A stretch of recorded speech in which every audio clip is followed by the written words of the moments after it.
do you think that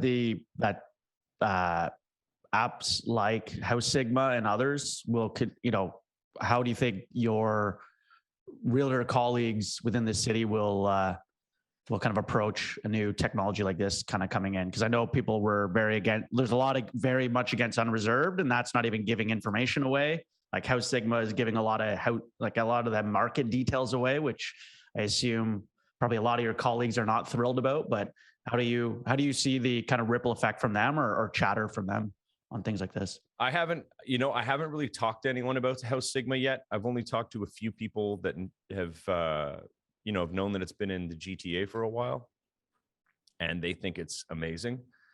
So,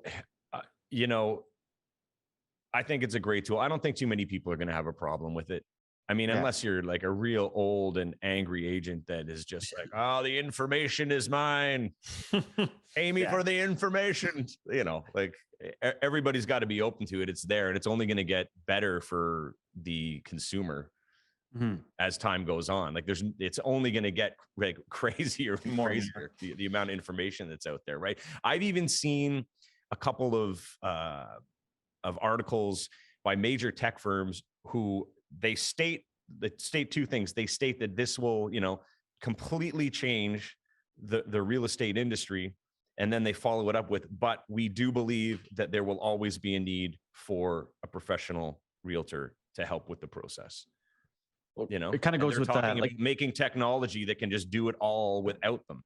They're still validating us. Well, in the States, there was like Zillow just like unloaded a lot of staff and lost a ton of money because they're built on AI, on home valuation and all of that, and then listing, et cetera. And they were their AI was getting housing prices wrong because it wasn't up to date enough or reading the market in that exact moment. I think they had to slash their employee base by like 50% in the last month or so.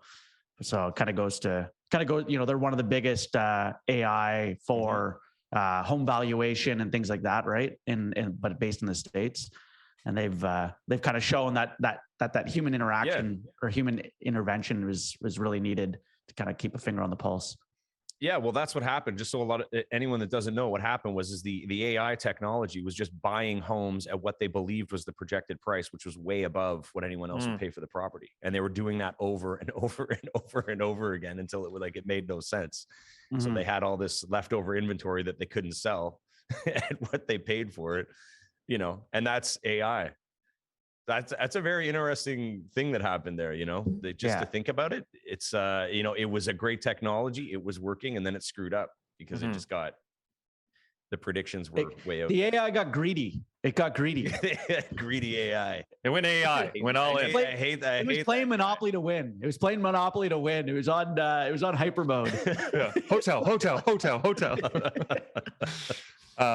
We deal with that too on our side. Like, I mean, the technology we've seen even in the 9 years or so we've been in the industry, that it's just accelerated, and every year over year it just gets better, more intuitive. Even our app now, which we are very supportive of, when a client fills out their profile, it reads their application actually, based on what type of employment they have, how they're paid. It'll request what they call smart documents. So it'll actually read the application. If they're salaried, it'll ask for the right documents. If they're self-employed, it'll ask for the right documents. If they're, separated or divorced, it'll ask for those. It basically tailors the documents we ask for based on how they fill out their application.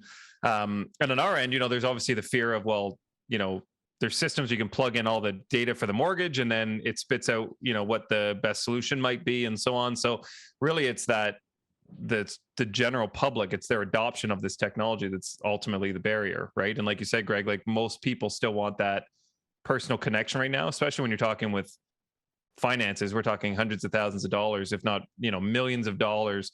People still like to at least have a person they can hold accountable if something goes sideways, or someone they can actually phone, call and be like, what the hell's happening here? So I still think we're a few years away, but really that consumer adoption is the biggest barrier to entry, in my opinion. Like, the tech's only going to get better and better and better.